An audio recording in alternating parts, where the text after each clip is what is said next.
Sofrut, Langgang, dan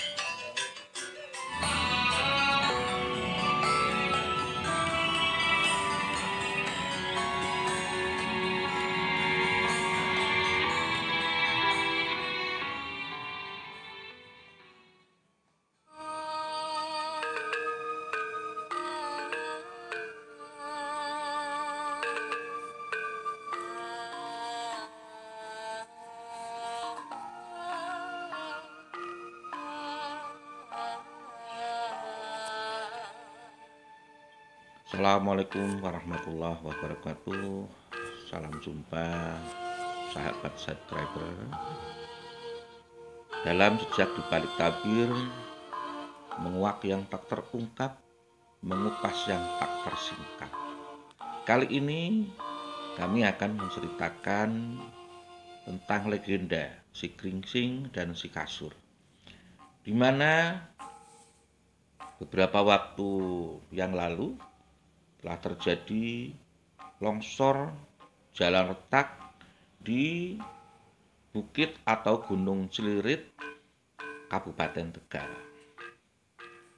Seperti dikisahkan secara turun-temurun, si Kasur dan si Gringsing adalah sepasang kekasih yang ditakdirkan hidupnya dalam ruang-ruang tertentu, baik alam nyata maupun alam astral.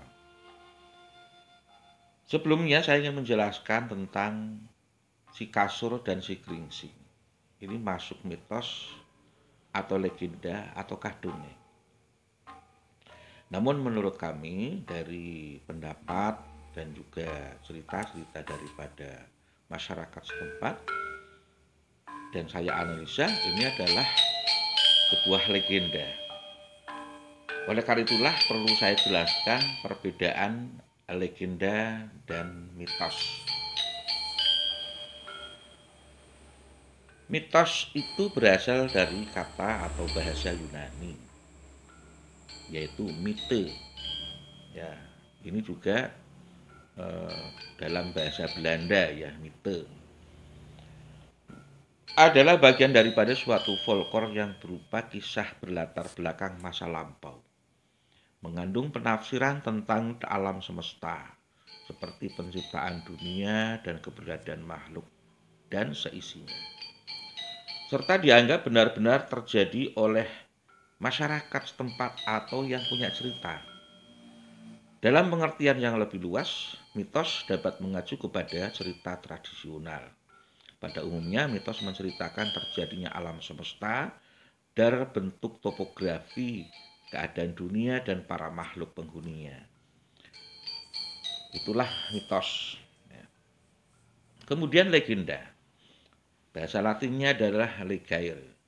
Adalah cerita rakyat yang berisikan tentang tokoh peristiwa atau tempat tertentu yang mencampurkan fakta historis dengan mitos. Oleh karena itu, legenda seringkali dianggap sebagai sejarah kolektif.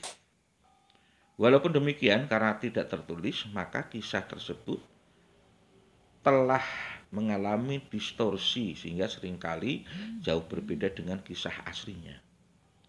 Oleh karena itu, jika legenda hendak dipergunakan sebagai bahan untuk merekonstruksi sejarah, maka legenda harus dibersihkan terlebih dahulu dari bagian-bagian dari yang mengandung sifat-sifat folklore. Jadi, kalau menurut Kamus Besar Bahasa Indonesia, legenda adalah cerita rakyat zaman dahulu yang berkaitan dengan peristiwa dan asal-usul terjadinya suatu tempat. Misalnya seperti Sangkuriang, Batu Menangis, dan legenda Pulau Gili Raja, dan lain sebagainya. Ada juga yang mengatakan legenda adalah cerita yang dipercaya oleh beberapa penduduk setempat benar-benar terjadi, tetapi tidak dianggap suci atau sakral, juga membedakannya dengan maite. Dalam Kamus Besar Bahasa Indonesia, legenda adalah cerita rakyat pada zaman dahulu yang ada hubungannya dengan peristiwa sejarah, yaitu tegasnya seperti itu. Baiklah para sahabat subscriber, saya akan menceritakan secara lengkap tentang legenda si Gringsing dan si Kasur. Karena selama ini banyak masyarakat awam yang belum tahu kronologis atau historis secara lengkap dari awal sampai akhir tentang si Gringsing dan si Kasur. Namun sebelumnya sahabat subscriber, mari kita like terlebih dahulu, kemudian subscribe, kemudian lonceng, dan silakan komentar yang positif ya. Baik pemirsa, jadi begini ceritanya.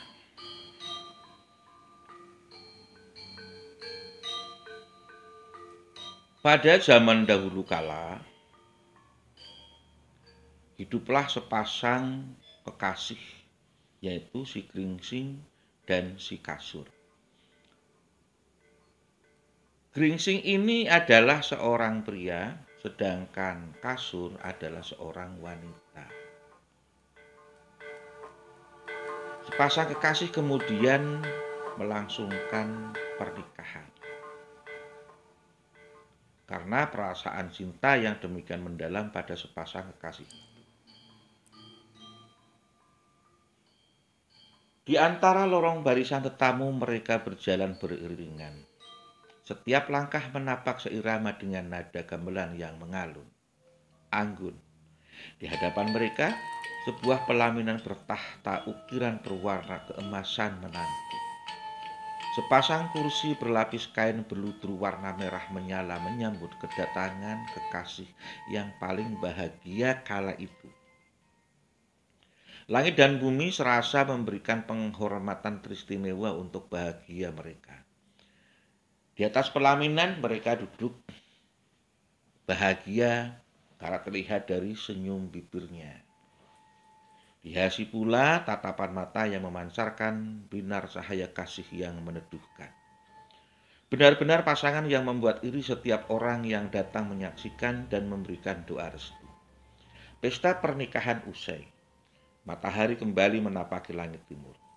Tetapi irama gamelan itu terasa masih menggaung di telinga mereka. Tembang iringan kebogiro masih terasa bergema. Pernikahan barangkali adalah peristiwa ajaib yang tidak pernah bisa diungkap. Seperti sebuah sihir yang membuat mereka tak mampu terpisah. Sekalipun dalam sekedip mata, sampai-sampai memberi kedua pasangan ini semacam daya baru untuk mengarungi samudera kehidupan. Benar saja, daya itu mengubah hidup Gringsing. Ia menjadi lelaki yang penuh tanggung jawab. Sebelum langit timur memerah jingga, langkah kakinya dibawa menuju bukit Celirit yang berhutan itu. Membabat semak-semak, mencangkuli tanah, dan menanaminya dengan aneka macam tanaman-tanaman kebun dan tanaman buah-buahan. Semua itu ia lakukan demi menjaga kehormatan dan keharmonisan keluarga dan karena cintanya kepada istrinya, yaitu Kasur. Juga demi membangun masa depannya, agar istrinya tak menderita karena rasa lapar. Agar kelak anak-anaknya pun belajar bahwa hidup adalah tentang bagaimana mereka mengolah alam, tetapi bukan untuk keserakahan. Ia juga berpikir, kebahagiaan bukanlah bagaimana menikmati kesenangan semata, akan tetapi juga bagaimana seseorang mengerahkan segala daya yang dimiliki tanpa harus bertanya tentang penderitaan.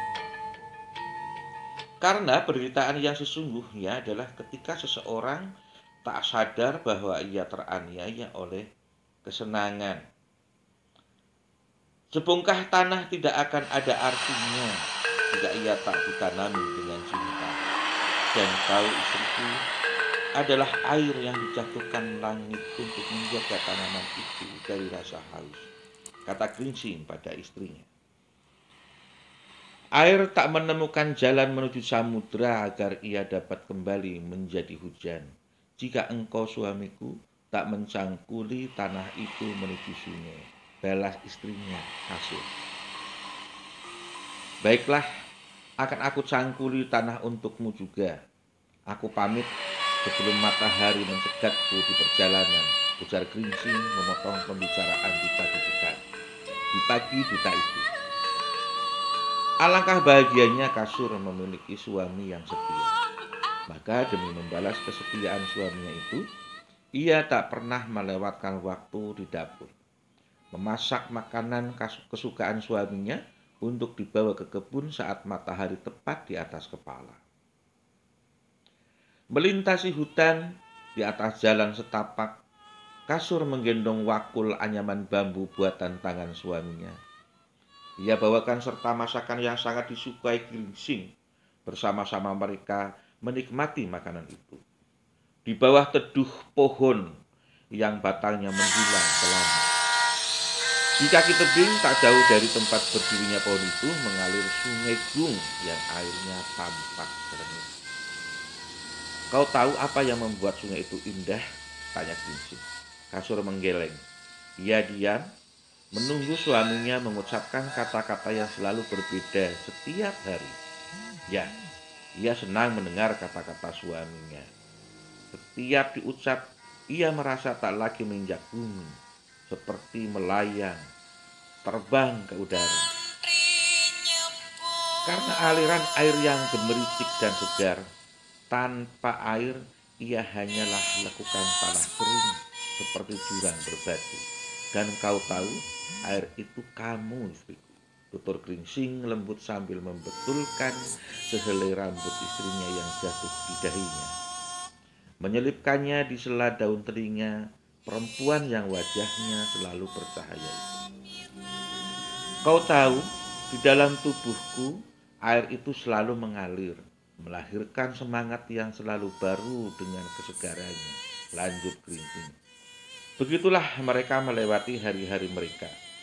Sampai pada suatu ketika, orang tua Kasur menitip pesan pada menantunya agar ia menjaga kasih sayang mereka, melanggengkan cinta mereka. Ada rasa cemas yang merayapi benak mereka, sebab khawatir jika kebahagiaan anak dan menantunya itu akan melahirkan kecemburuan yang berlebihan. Bukan hanya rasa cemburu di antara pasangan suami istri. Cemburu bisa saja datang dari orang lain, bisa juga datang dari segala apa yang ada di alam raya ini. Nak Gringsing, Bapak lega punya menantu seperti kamu. Bapak lihat kamu bisa membuat putra Bapak bahagia. Tetapi kau mesti tahu, kebahagiaan kalian itu bisa saja membuat orang-orang cemburu. Maka ada yang perlu kau ingat, nak, bahwa di atas kebahagiaan yang tengah kau reguk itu, ada satu hal yang perlu kau jaga, yaitu keselamatan kalian berdua, ucap ayah Kasur. Di depan kedua orang tua Kasur, Gringsing hanya bisa mengangguk. Dia menunduk. Untuk itulah diperlukan sikap mawas diri, nak Gringsing. Tidak semuanya yang di alam semesta ini menyukaimu, menyukai kebahagiaan kalian. Maka jagalah 3 hal ini, nak. Sluman, slumun, selamat. Lanjut ayah Kasur. Gih Pak, jawab Gringsing. Sluman artinya mesti mampu mengendalikan diri, menguasai diri, tidak gerusa-gerusu agar tidak mudah goyah. Slumun artinya mesti mampu menempatkan diri dengan tepat di dalam pergaulan. Dan selamat, kalau kedua hal itu kamu lakukan dengan segenap kepasrahan pada Yang Kuasa, Tuhan Yang Maha, maka keselamatan akan menjadi anugerah bagi hidup kalian. Jelas ayah Kasur. Lantas ayah Kasur menegaskan kembali 3 kata itu kepada Gringsing. Ingat, nak Gringsing, sluman, slumun, selamat. Bahkan kau boleh merapalkan itu sebagai mantra untuk menghindari setiap godaan yang datang padamu. Kemudian melewati hari-hari, Gringsing tak pernah melupakan pesan itu. Ia lakukan dengan sepenuh kehati-hatian, terutama ketika ia hendak berangkat ke kebun. Akan tetapi ketahanan Gringsing untuk dapat merapalkan mantra itu goyah juga. Suatu pagi yang masih umun-umun atau masih suntuk, Gringsing kehilangan rapalannya atau lupa akan rapalannya itu. Ia berangkat pagi itu tanpa sekalipun merapal mantra pemberian ayah mertuanya itu. Maklum, hari itu ia akan memanen buah-buahan segar di kebun. Yang ada dalam benaknya adalah keinginannya untuk membawakan buah-buahan segar berkeranjang-keranjang. Kemudian di kebun ia tampak sibuk memetik buah-buah segar itu. Satu persatu tanaman buah dipanjatnya. Dipetik buah-buah segar itu. Riang hatinya membayangkan wajah istrinya yang sumringah ketika menyambut kepulangannya membawa buah-buahan yang sangat banyak dan segar. Tetapi pada sebatang pohon, tepat di bawah batang sebuah pohon, sesuatu telah menggoda Gringsing. Perhatiannya terusik oleh sesuatu yang janggal. Di sana tergeletak sebutir telur. Bagaimana bisa telur itu ada di sana? Siapa yang meletakkannya? Sebab tak ada satupun orang berseliweran di kebun itu. Juga telur apakah itu? Ukurannya tak biasa. Merasa asing dengan telur itu, Gringsing lantas mengambil telur itu. Ia memeriksa seisi kebun. Barangkali ada seseorang atau ada binatang yang meninggalkan telur itu. Tetapi tak satu pun ditemukan. Lama-lama Gringsing gelisah. Ia tak dapat menemukan apapun di kebunnya. Dan siapapun di kebunnya. Kecuali dirinya sendiri dan pohon-pohon yang ditanam. Dan mana mungkin sebatang pohon bisa bertelur. Matahari telah lewat di atas kepala, kasur istri Gringsing belum juga nampak. Sedang perut Gringsing sudah harus diisi. Telur yang digenggamnya itu masih menggoda dan makin menggoda. Seperti memiliki daya sihir yang makin kuat. Tak tahan dengan rasa lapar, juga oleh daya magic telur misterius itu Gringsing kalah juga. Dimakannya telur yang tak jelas asal-usul itu.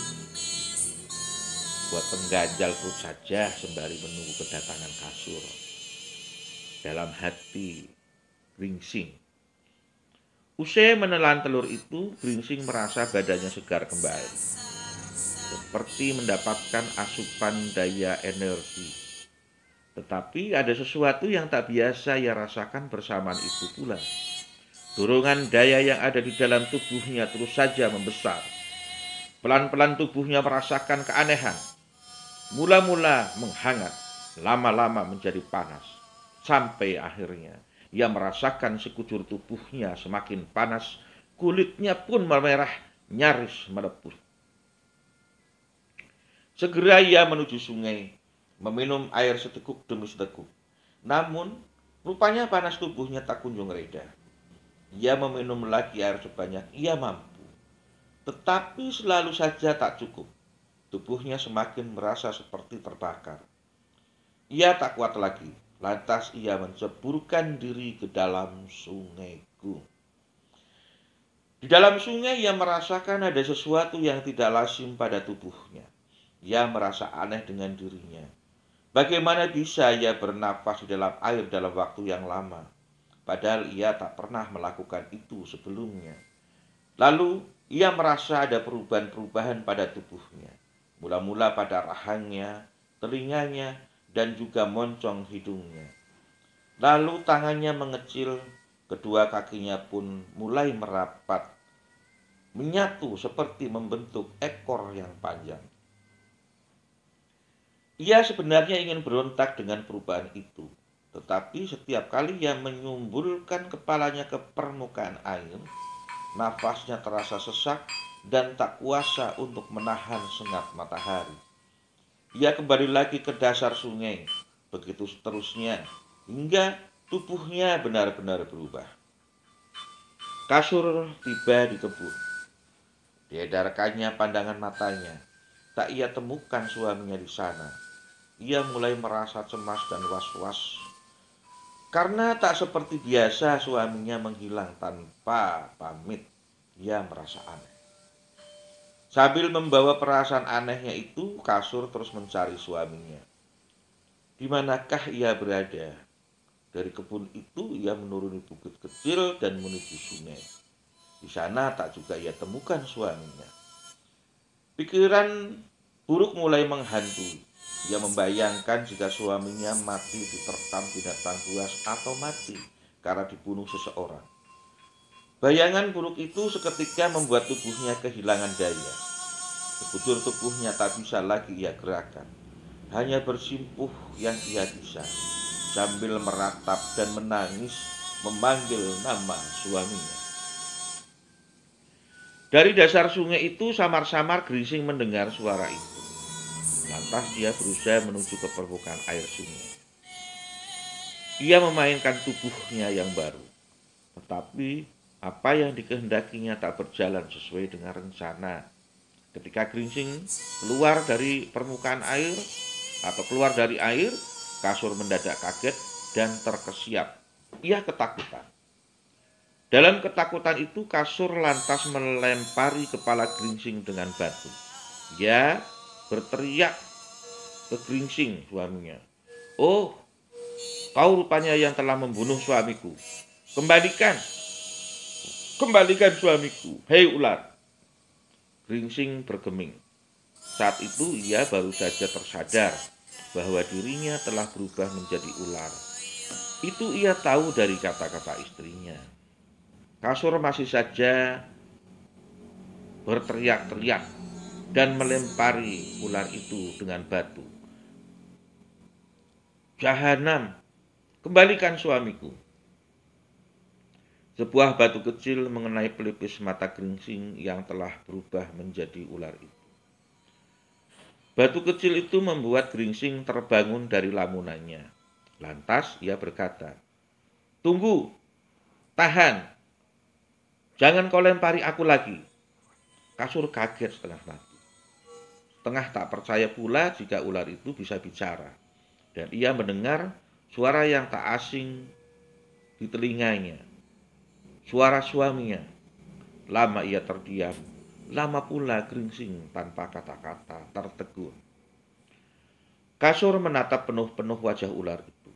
Sementara Gringsing tak sanggup membalas tatapan itu. Ia hanya bisa menundukkan kepala. Kasur mendekati bibir sungai. Dalam benaknya muncul beribu tanya tentang segala hal yang ia anggap tak mungkin. Ragu-ragu ia ajukan pertanyaan itu. "Kau?" "Ya, ini aku, istriku," kata Gringsing. "Tidak mungkin." Kasur segera menarik kakinya menjauhi dari bibir sungai. "Kau pasti yang membunuh suamiku. Kau bukan suamiku. Tidak mungkin." "Dengarkan aku, istriku. Ini aku," seru Gringsing meyakinkan. "Tidak, bukan. Kau bukan suamiku. Kau siluman. Ini aku, sayangku. Ini aku, Gringsing kekasihku." Mendadak tubuh Kasur melemah. Sontak hatinya pun menjadi kian ragu, beradu kecemasan yang teramat. Ia masih saja tak percaya keadaan ini. Tetapi ia terpaksa harus menerima keadaan yang dia alami. Lama mereka terdiam, Gringsing menghimpun keberaniannya untuk mengungkap apa yang terjadi padanya. Butuh waktu untuk meyakinkan istrinya itu. Dia mesti menata kata-kata dengan tepat agar setiap perkataannya tidak membuat istrinya kecewa. "Ini aku, sayangku, kekasihku, istriku. Maafkan atas keadaan ini. Semua di luar dugaan, di luar kehendakku sendiri. Aku juga tidak tahu bagaimana bisa menjadi begini.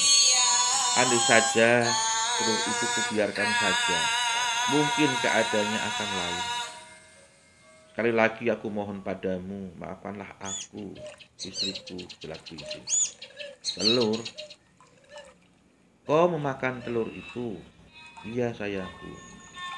Bukankah kau sudah berjanji setiap hari tidak akan makan apapun sebelum aku datang membawa makanan untuk bersantap siang bersama? Itulah makanya aku meminta maaf padamu, sayangku, istriku. Aku tak sabar dan bodoh sesalkunya. Tidak, suamiku, kau tidak salah. Andai aku datang tepat sebelum matahari benar-benar di atas kepala, kau tak akan seperti ini keadaannya. Aku yang salah, suamiku. Maafkan aku, pinta kasur. Tidak, sayang, tidak, istriku. Kau tidak salah. Aku yang salah.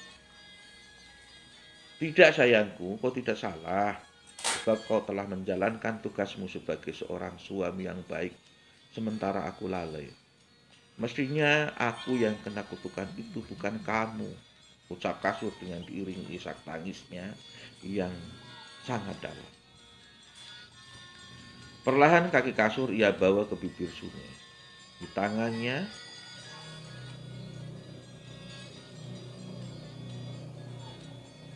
ia pegang telur itu. Dan tentunya dia dalam pikirannya ingin memakan telur itu.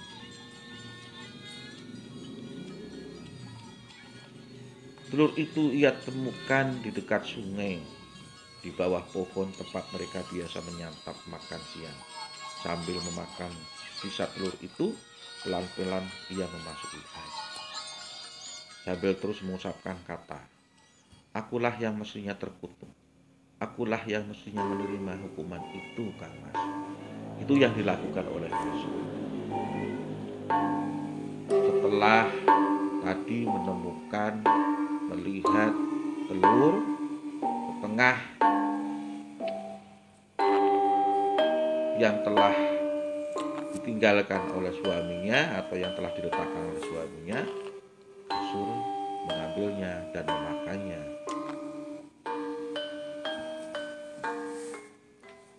Gringsing kaget. Tidak, jangan istriku, jangan lakukan itu, seru Gringsing mencegah kasur agar tidak memakan buah kutukan itu. Tetapi kasur mengabaikan seruan. Kasur terus melangkahkan kakinya hingga ke dalam sungai. Tiba-tiba ia merasakan keanehan pada tubuhnya. Ia merasakan ada yang berubah antara cemas dan senang. Ia memanjatkan harapan agar kutukan itu membawanya dekat pada suaminya. Secara pelan tapi pasti, rupa dan wujud kasur pun berubah menjadi seutuhnya sebagai seekor ular. Ada sesal, tetapi ada juga rasa senang pada Gringsing menyaksikan perubahan itu. Sesal karena ia tak ingin membuat istrinya menerima kutukan itu. Senang karena ia sebenarnya enggan hidup sendiri. Ia masih membutuhkan kehadiran istrinya, wanita yang paling ia cintai. Setelah perubahan itu sempurna, keduanya lantas masuk ke dasar sungai, bersembunyi dari orang-orang. Mereka tahu selama tubuh mereka menjadi ular, orang-orang akan memburunya jika mereka melihatnya. Tentu kekhawatiran mengira mereka adalah binatang yang layak dibunuh. Pemandangan langit di atas bukit Selirut sudah menampakkan warna biru tua. Gelap, serangga-serangga malam mulai bernyanyi. Di depan rumah orang tua kasur menanti dengan cemas. Tak biasanya kedua anaknya itu pulang malam-malam. Resah dengan keadaan, sang ayah lantas menyusul kedua anak itu. Tak peduli harus menerobos hutan yang gelap. Tak peduli dengan jalan mana yang ia pilih. Hanya punya satu misi, menemukan kembali kedua anaknya itu. Sampai di kebun ia memanggili nama anak-anaknya. Suara itu mengusik Gringsing dan kasur. Mula-mula kasur ingin segera menemui ayahnya naik ke permukaan sungai. Tetapi Gringsing mencegahnya. Ia tahu kalau itu dilakukan ayahnya belum tentu akan menerima keadaan mereka yang sekarang. Tetapi kasur tetap berkeras hati untuk menemui ayahnya. Ia ingin sekali menjelaskan pada sang ayah tentang kejadian yang sebenarnya. Jangan istriku, tidak suamiku, aku harus melakukan itu. Aku tak mau ayahku merasa kehilangan. Kau tahu kan bagaimana rasanya kehilangan orang yang kau cintai? Gringsing terdiam. Tetapi ia masih belum merelakan kasur menemui ayah. Kok cemberut? Tanya kasur. Tidak, aku cuma belum yakin saja. Apa yang kau lakukan akan membuat semua jadi baik. Aku adalah darah daging ayahku. Aku tahu bagaimana ayahku. Yakinlah, ayahku akan menerima keadaan ini, suamiku, itu kasur. Dengan berat hati, Gringsing akhirnya membiarkan kasur ke permukaan sungai. Ia mengikutinya sampai di permukaan. Kasur menyeru ayahnya. Ayah, aku di sini. Dari atas bukit tampak oleh ayah kasur riak air bergelombang. Ia dengar pula suara teriakan itu dari arah sungai itu. Seketika ia menuruni bukit, mendekati sungai, dan ketika ia menyaksikan sungai itu, ia melihat 2 ekor ular besar berkubang di sana. Sontak ia kaget. Meski begitu, ia tak merasa aneh dengan apa yang ia lihat. Hanya ada secuil rasa sesal bercokol dalam hati. Bagaimana mungkin mereka menjadi ular? Padahal sebelumnya ia telah mewanti-wanti menantu kesayangannya itu agar menjaga diri dengan benar-benar sepenuh hati. Iya ayah, semua ini salahku. Saya mohon ampun yang tak bisa menjaga amanat ayah, kata Gringsing ketika itu dengan nada sesal. Sebagai orang tua yang kaya akan pengalaman hidup, ia mengerti kesusahan yang didera anak-anaknya itu. Ia tak bisa menyalahkan. Tetapi ia tetap kecewa. Maafkan saya ayah. Ayah kasur menghela nafas sejenak. Kemudian berkata, tak akan habis kata maaf untukmu dan untukku anak-anak. Sebab aku tahu semua di luar dugaanmu. Semua di luar batas kemampuanmu. Aku tahu, aku paham. Hanya saja ada yang membuat khawatir. Khawatir? Tidak ada yang mesti dikhawatirkan, ayah. Kami di sini bahagia kok, timpal kasur. Ya, aku tahu. Kalian masih bisa berbahagia untuk saat ini. Tapi seiring jalannya waktu, yang aku khawatirkan justru kebahagiaan kalian. Tidak perlu orang lain memusiknya. Tetapi barangkali saja keadaanmu yang begini justru akan menghadapkan kalian menjadi orang yang merasa teraniaya. Hanya karena kalian tidak bisa saling menerima keadaan di kemudian hari, lantas dengan mudah kalian saling menyalahkan anakku. Jelas ayah kasih. Tidak mungkin ayah. Kami akan selalu menjaga rasa bahagia itu bersama-sama di sini. Tenang ayah, ilah kasur. Kamu yakin? Tanya ayah kasur. Kasur terdiam, lalu menatap Gringsing. Gringsing pun kehabisan kata-kata untuk diucapkan. Nah, betul kan apa kataku? Kamu sendiri tidak yakin. Makanya satu hal yang harus kalian lakukan untuk menjaga rasa bahagia kalian harus kau patuhi, harus kau kerjakan. Apa itu ayah? Begini, anggap saja ini adalah tugas. Setiap kalian memiliki tanggung jawab masing-masing. Berat memang. Tetapi apabila kalian lakukan dengan baik, ayah rasa hubungan kalian akan tetap langgeng dan baik-baik saja. Tapi ayah masih ragu-ragu. Mungkin kalian siap menerima tugas ini. Hei, mungkinkah kalian menerima tugas ini? Kaget berdua. Jawab mereka bersamaan. Selagi itu baik, kami siap ayah. Baiklah, kata ayah kasur. Begini, cinta itu perlu diuji. Ya, tidak selamanya harus diwujudkan dalam kebersamaan. Kadang cinta itu justru tumbuh dan semakin subur saat sepasang kekasih saling jauh. Sebab dengan begitu akan semakin dalam cinta yang kalian rasakan. Ya, rindu adalah wujud cinta yang paling dalam. Dan di dalam kerinduan itu, setiap kekasih akan selalu mengingat dan mengenang kekasih tambatan hatinya. Jika ia benar-benar cinta, insya Allah kamu akan bahagia. Untuk itu aku beri tugas pada kalian. Mulai malam ini, kau tinggallah di sini kasur, di Bukit Selirit ini. Sementara kau geringsing, kau pergilah ke Sungai Gung dan jalanlah ke utara ke sana, ke arah Gunung Tanjung. Kau tinggallah di sana.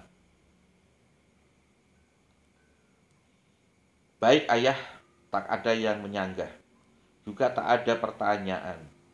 Keduanya hanya manut pada tugas itu, sebagai bakti kepada ayahnya atau orang tuanya. Mereka tidak menolaknya.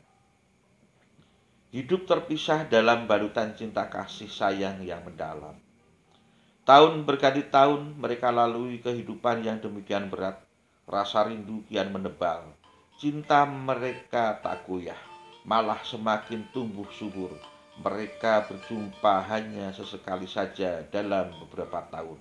Nah, ini yang dipercaya oleh masyarakat setempat setiap 5 tahun sekali. Ada yang bilang seperti itu, ada yang seminggu sekali atau 8 tahun sekali. Makanya Bukit Celirit itu hampir rata-rata setiap 5 tahun sekali atau 8 tahun sekali terjadi bongkahan, longsoran, retakan tanah di itu. Bahkan muncul gundukan di atas Bukit Celirit itu seperti ada dorongan dari bawah ke selatan, dari bawah ke utara, sehingga terjadilah gundukan di atasnya. Nah, ini dipercaya oleh masyarakat setempat karena gerakan ekornya atau tubuhnya si geringsing dan si kasur saat bertemu.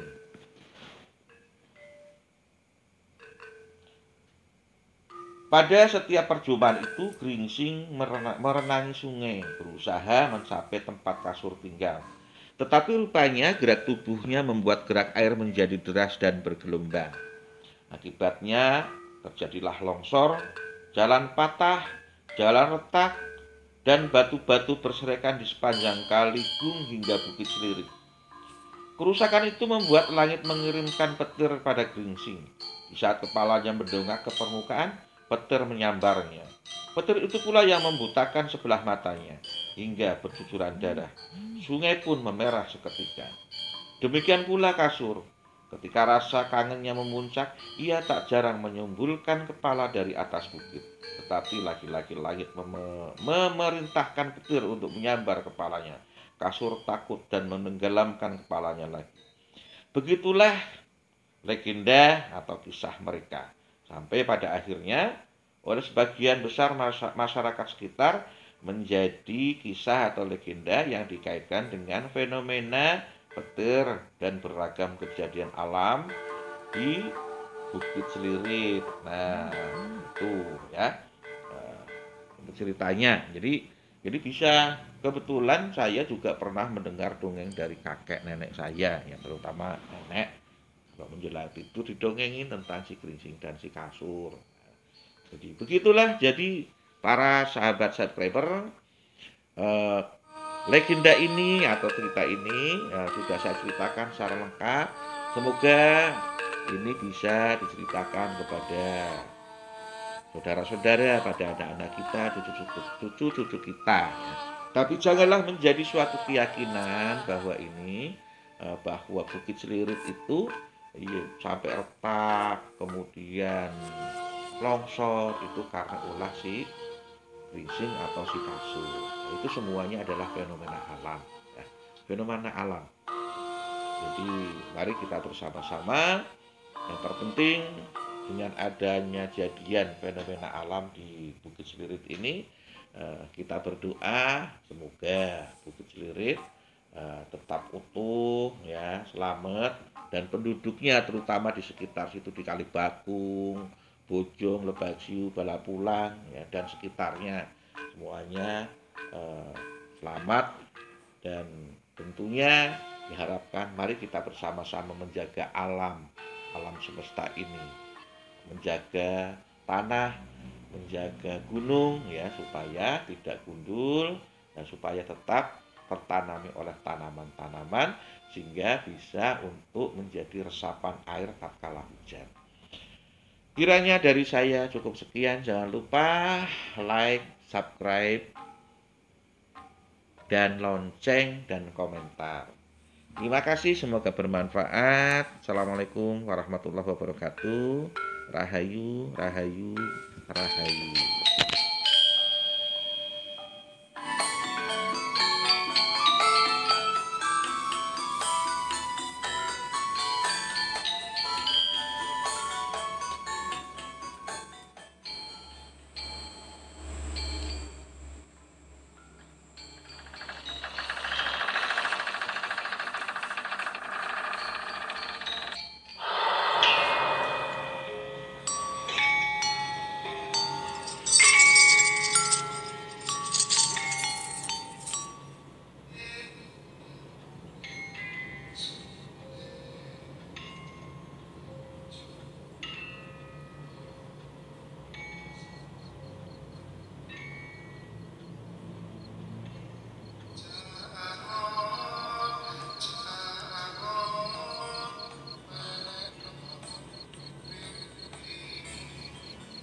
Yeah.